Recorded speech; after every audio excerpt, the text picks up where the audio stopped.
జై శ్రీరామ్. శ్రీమాత్రే నమః. శ్రీ గురుభ్యో నమః. 2025 సంవత్సరం జూలై నెల 13వ తారీఖు నుంచి 2025 సంవత్సరం జూలై నెల 19వ తారీఖు వరకు కూడా ఈ వారం యొక్క వార ఫలితాలు ద్వాదశ రాశుల వాళ్ళకి ఏ విధంగా ఉండబోతున్నాయి, ఈ విషయాలు మనం చూద్దాము. అయితే ఈ విషయాలు తెలుసుకోవడానికి ముందుగా గోచార గ్రహ గమనాలు ఒక్కసారి పరిశీలిద్దాం.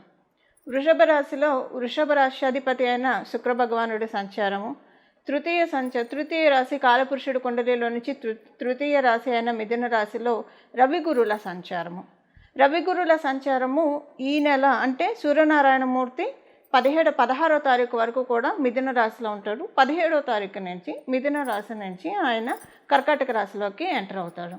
అలాగే కర్కాటక రాశిలో బుధ భగవానుడు సంచారము, బుధ భగవానుడు 19వ తారీఖు వక్రగతిలోకి వెళ్తున్నాడు. సింహరాశిలో మంగళ కేతు సంచారము, కుంభరాశిలో రాహు భగవానుడి సంచారము, ఆఖరిదైన మీనరాశిలో శనీశ్వరుడి సంచారము. అన్ని రాశుల్ని చాలా చక్కగా చుట్టబెట్టి వచ్చే ఏ గ్రహం యొక్క ఏ రెండు గ్రహాల యొక్క గమనాల ఆధారంగా మనం తిథుల్ని లెక్క కడతామో అలాంటి గ్రహాల్లో ఒకటైన చంద్ర భగవానుడు చాలా ఫాస్ట్గా తిరుగుతాడు. ఆయన ఈ వారంలో మకర రాశి మొదలుకొని మేషరాశి వరకు ఆయన సంచారం సాగుతుంది. అంటే మకర రాశి, కుంభరాశి, మీనరాశి, మేషరాశి ఈ 4 రాశుల్లో ఆయన సంచారం సాగుతుంది. ఈ రాశుల ఈ గ్రహగమనాల రీత్యా ఈ వారము ద్వాదశ రాశుల వాళ్ళకి ఎలాంటి ఫలితాలు ఉండబోతున్నాయి అన్న విషయాన్ని మనం చూద్దాం. అయితే ఈ వారంలో ఏమన్నా ప్రత్యేక అంశం ఉందా అంటే డెఫినెట్గా ఒక చిన్న పాయింట్ అయితే మనకి గోచర గ్రహస్థితులు సూచిస్తున్నాయి. ఇది అందరికీ అప్లికేబిలిటీ ఉంటుంది.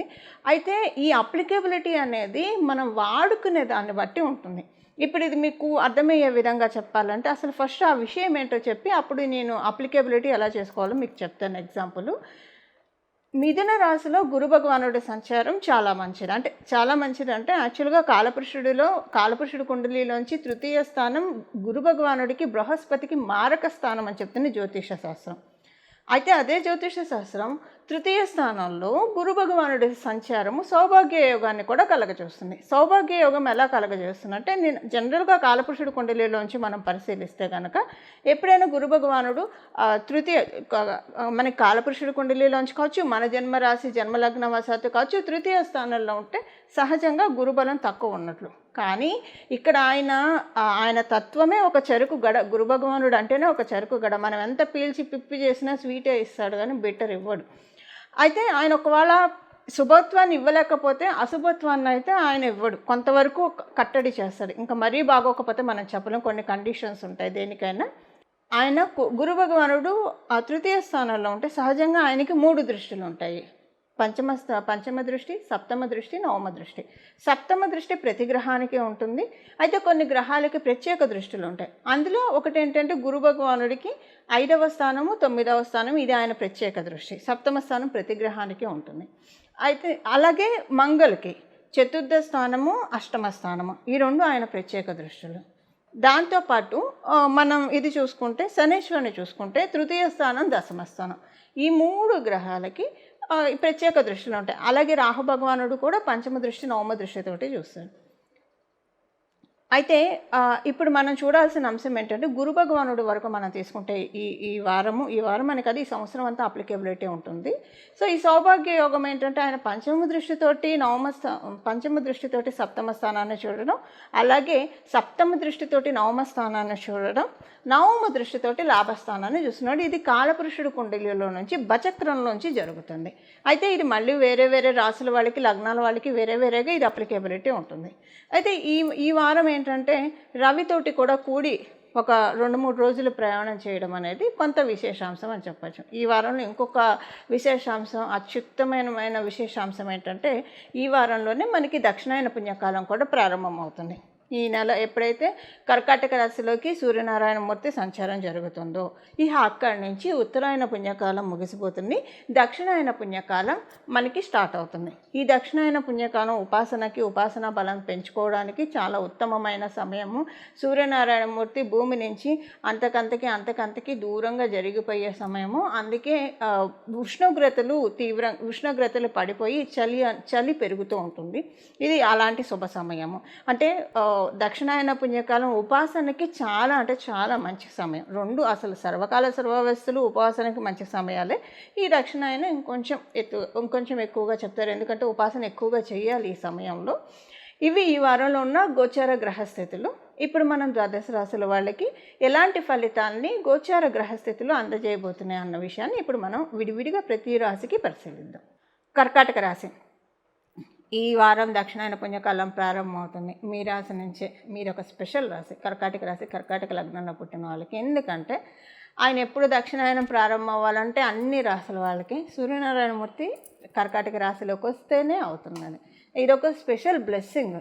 అయితే ఇప్పుడు ఏంటంటే ఈ వారం మీకు ఎలా ఉంటుందన్న విషయాన్ని మనం చూసుకుంటే అన్ని రకాలుగా కూడా బాగుంటుంది. మీకు లాభస్థానంలో శుక్రుడు, వ్యయ స్థానంలో గురు భగవానుడు వాళ్ళ సంచారం, అలాగే మీకు ద్వితీయ స్థానంలో మంగళ్ కేతుతోటి.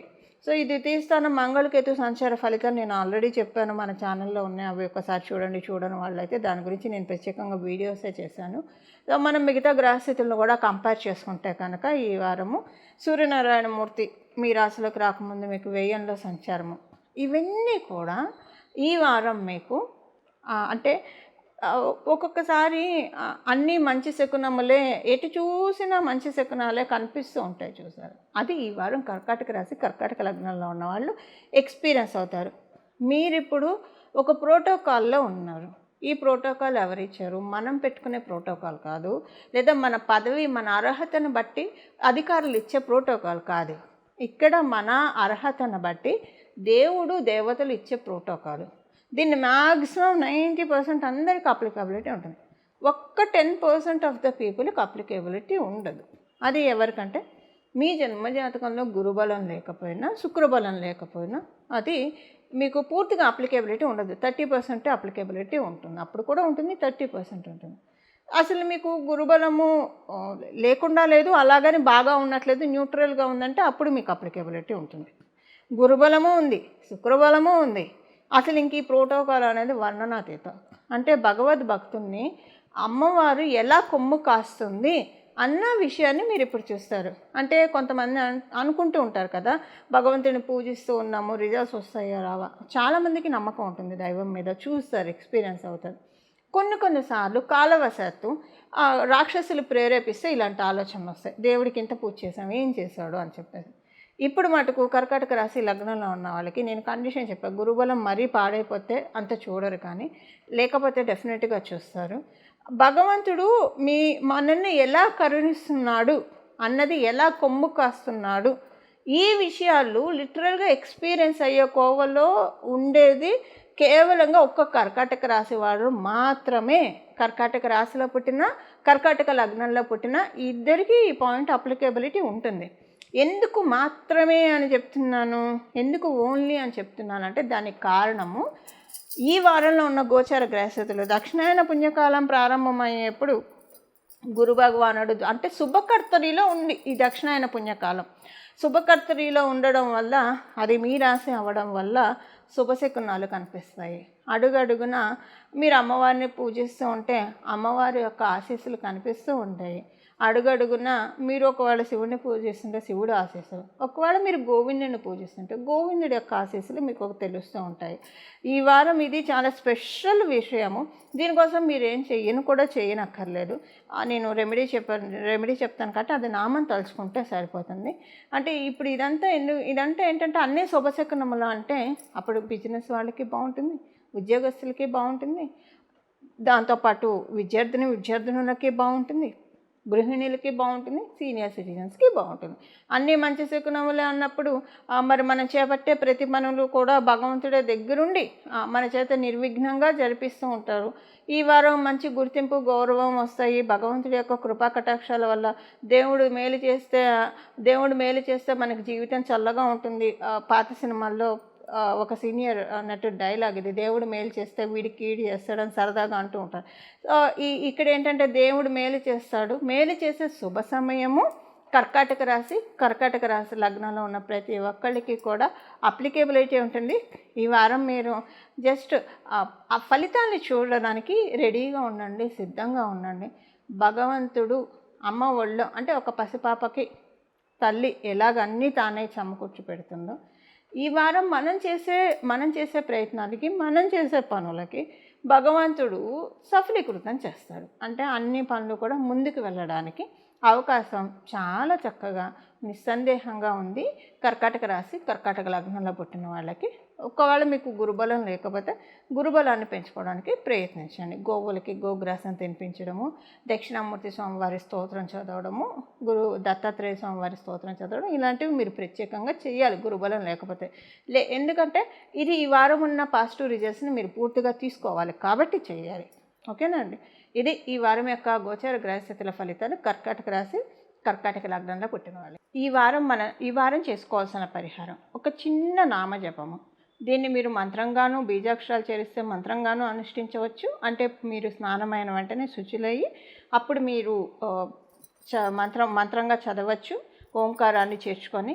లేదు సర్వకాల సర్వవస్థలందు పఠించాలి అంటే కనుక ఓంకారం ఇలాంటివి చేర్చకుండా నామంగా కేవలం నామమాత్రంగా చదివితే అది నామజపం అవుతుంది.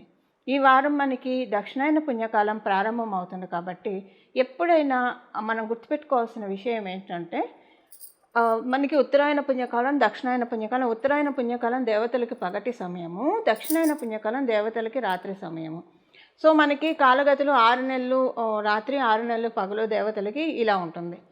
ఎప్పుడైనా సరే ఒక్కటైతే బాగా గుర్తుపెట్టుకోండి, ఇది చాలా బాగా ఎక్స్పీరియన్స్ అయి చెప్తున్నమాట. ఈ కరెక్ట్గా సూర్యనారాయణమూర్తి ప్రతి నెల ఆయన సంక్రమణం చేసే సమయం చాలా అంటే చాలా పవిత్రమైన టైం. ఆ రోజు వరకు అయితే చాలా పవిత్రమైన సమయం. ఆయన ఒక రాశి నుంచి ఇంకో రాశికి మారేప్పుడు కొన్ని గ్రహాలకి బృహస్పతి మారితే పుష్కరాలు వస్తాయి. అలాగే సూర్యనారాయణమూర్తి ఒక రాశి నుంచి ఒక రాశికి మారుతున్న ఆ ఒక్కరోజు ఏదైతే ఉంటుందో ఆ సంక్రమణ సమయం అనేది చాలా పవిత్రమైన సమయము. అన్ని రాశుల్లోకి మారినప్పుడు పవిత్రమైన సమయము. ఆయన ప్రత్యేకించి కర్కాటక రాశి అలాగే మకర రాశిలోకి ఆయన ఎంటర్ అయ్యేప్పుడు చాలా అంటే చాలా పవిత్రమైన రోజులు. ఎందుకంటే కర్కాటక రాశిలోకి ఆయన ఎంటర్ అయినప్పుడు దక్షిణాయన పుణ్యకాలం ప్రారంభమవుతుంది. అలాగే మకర రాశిలోకి ఆయన వచ్చినప్పుడు ఉత్తరాయణ పుణ్యకాలం మకర సంక్రాంతితోటి మనకి ప్రారంభమవుతుంది. ఇదంతా ఎందుకు చెప్తున్నానంటే ఇలాంటి పుణ్యకాలాలు మనకి ఈ 6 నెలలు బాగుండాలంటే కరెక్ట్గా ఇలాంటి రోజుల్లో బాగా పట్టుకోవాలన్నమాట. ఇలాంటి రోజుల్లో బాగా పట్టుకుంటే మనకి చాలా మంచి ఫలితాలు వస్తాయి. ఇది నేను ప్రత్యక్షంగా అనుభవించి చెప్తున్నానండి. మనకి సత్యనారాయణ స్వామి వ్రతకథలో కూడా ఉంటుంది. రవి సంక్రమణ దినాలలో, అలాగే ఏకాదశి రోజు, పౌర్ణమి రోజు ఇలాగా మనం సత్యదేవుని వ్రతకథ చేసుకుంటే చాలా మంచిదని. ఈరోజు కుదిరితే సత్యనారాయణ స్వామి వ్రతం చేసుకోవడానికి ప్రయత్నించండి. ఒకవేళ కుదరకపోతే మీ ఇంటి దగ్గర సత్యదేవుని ఆలయాలు ఏమైనా ఉంటే వాటిని వెళ్ళి దర్శించుకురావడానికి ప్రయత్నించండి. అది కుదరలేదు, ఎవరికైనా కొంత అన్నదానం చేయడానికి ప్రయత్నించండి. అది కూడా కుదరలేదు, ఇప్పుడు నేను చెప్పబోయే నామాన్ని ఈ రోజంతా కూడా ఈ వారం అంతా జపించుకోండి. ఈ రోజంతా జపించుకోవడానికి ప్రయత్నించండి. కర్కాటక రాశిలో సూర్యనారాయణమూర్తి సంచారం, కర్కాటక రాష్ట్రాధిపతి చంద్రుడు, అలాగే అందులో సూర్యనారాయణమూర్తి సంచారము. తిథులు మనకి ఈ 2 గ్రహాల వల్లే మనకి తిథులు ఏర్పడతాయి. సో మనకి 6 నెలలు కూడా సక్రమంగా సాగాలంటే ఇప్పుడు మనం తెలుసుకోబోయే ఈ నామాన్ని జపించుకుంటే అసలు ఇది అత్యంత మహిమాన్వితమైన నామము. ఈ నామం తలుచుకోవడం చేతి మనకి మానసిక సంతృష్టి వస్తుంది. ఇప్పుడు మనం చాలామందిని చూస్తూ ఉంటే మానసికంగా బాగా నలిగిపోతూ ఉంటారు. మానసిక ఒత్తిడి టాకిల్ చేయడం అనేది చాలా కష్టం. ఒక్కోసారి శారీరకంగా వచ్చినా భరించగలుగుతారు కానివ్వండి, మానసికంగా ఒక్కొక్కసారి వచ్చే ఒత్తిడి ఉంటుంది చూశారు. శారీరకంగా అయితే కనీసం బయటికి కనిపిస్తుంది, మానసికంగా నలిగే ఒత్తిడి మటుకు అంతా ఎంత కాదు, ఎవరికి కనిపించదు, ఎంత నలిగిపోతారు, చిత్రహింసలకు గురవుతారు. ఇలా గురవ్వకుండా ఉండడానికి ఈరోజు మనం చేసుకోవాల్సిన నామం, మనం ఈ రోజంతా చేసుకోవాల్సిన నామము మనం ఒకసారి చూద్దాము. అలాగే ఈ వారమంతా కూడా చేస్తే మంచిది. ఆ నామం వచ్చేసేసి పరమశివుడికి సంబంధించిన నామం. చంద్రశేఖర పాహిమం చంద్రశేఖర రక్షమం, చంద్రశేఖర పాహిమం చంద్రశేఖర రక్షమం, చంద్రశేఖర పాహిమం చంద్రశేఖర రక్షమం. ఈ నామాన్ని జపించుకోండి. అంటే ఇంకా నేను మంత్ర రూపంలో ఇవ్వట్లేదు, నామరూపంలోనే ఇస్తున్నాను. మీరు స్నానం చేసాక కూడా నామరూపంలో అయితే జపించుకోవచ్చు. సర్వకాల సర్వావస్థలందు నామ జపానికి ఎలాంటి తప్పు లేదు కాబట్టి, ఎలాంటి నియమాలు కూడా లేదు కాబట్టి ఫస్ట్ మంత్రం అనుకున్నా కానీ ఈ నామం అయితే చాలా బాగా ఉంటుంది. ఎందుకంటే సూర్యనారాయణమూర్తి కర్కాటక రాశిలో సంచారం అనేది ఇక్కడ మనం చంద్రశేఖరుని స్మరించుకోవడం వల్ల పౌర్ణమి యోగం అని అంటాం దీన్ని. ఎలా పౌర్ణమి యోగము? ఎప్పుడైనా సూర్యనారాయణమూర్తి నుంచి మొత్తం శక్తిని, కాంతిని చంద్రుడు గ్రహించి చక్కగా జాబిలి మనకి పిండి వల్ల వెన్నెల్ని కురిపిస్తున్న శరత్కాలంలో అలాంటి పిండి వెన్నెలని అంటే మానసిక ప్రశాంతతని మనం తీసుకోవాలంటే పరమశివుడి తలపైన ఉన్న చంద్రశేఖరం, మనం చంద్రుడిని ధరించాడు కాబట్టి చంద్రశేఖరుడు అని చెప్తాం. ఈ నామంతో కనుక స్వామివారిని ధ్యానిస్తే మనసుకి ఎంత ప్రశాంతత ఉంటుందంటే ఇది మాటల్లో చెప్పలేమండి. ఎవరికి వారు అనుభవించి తీరాలి. ఒక్కసారి మానసిక ప్రశాంతత ఎలా ఉంటుంది అనేది ఒక్కసారి ఎక్స్పీరియన్స్ అవ్వండి. తర్వాత ఈ నామాన్ని మీరు వదలమన్నా వదలరు, అంత అద్భుతంగా పనిచేస్తుంది. ది బెస్ట్ మెడిసిన్ ఈ నామం అని చెప్పడంలో ఎలాంటి సందేహం లేదు. భగవంతుడి మీద పూనికతోటి, భగవంతుడి మీద నమ్మకంతో ఈ నామాన్ని మనమందరం జపించి మనకున్న అంటే భగవంతుడి నామాన్ని జపించడం వల్ల ఆయనకి మనం చేసే ఫేవర్ అంటూ ఏమీ ఉండదు. మనల్ని మనం ఉద్ధరించుకోవడానికే భగవంతుడిని పూజించేది, ప్రార్థించేది దేనికైనా సరే. సో ఈ నామాన్ని పట్టుకొని చక్కగా ఉన్నాం. దక్షిణాయన పుణ్యకాలం కావచ్చు, ఉత్తరాయణ పుణ్యకాలం కావచ్చు, ఆత్మీయ బంధువులారా ఈ రోజులను మటుకు అస్సలు విడిచిపెట్టకండి. మనకున్న ఈ 6 నెలలు బాగా ఉండాలంటే ఈ 2 రోజులు అంటే విడిగా కూడా మనం చేసుకోవాలి. ప్రత్యేకించి ఈ 2 రోజులు ఇప్పుడు మీరు మీ పుట్టినరోజు, మీ పెళ్లి రోజు వస్తే ఎంత స్పెషల్గా సెలబ్రేట్ చేసుకుంటారు.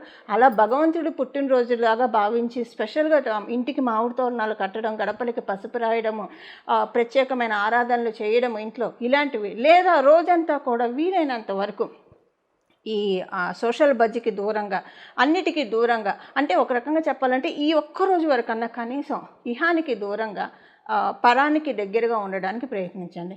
పరానికి దగ్గరగా ఉండాలంటే పరదేవతను పట్టుకోవాలి. అమ్మవారు కావచ్చు, అయ్యవారు కావచ్చు, మీ ఇష్టం ఎవరినైనా పట్టుకోండి.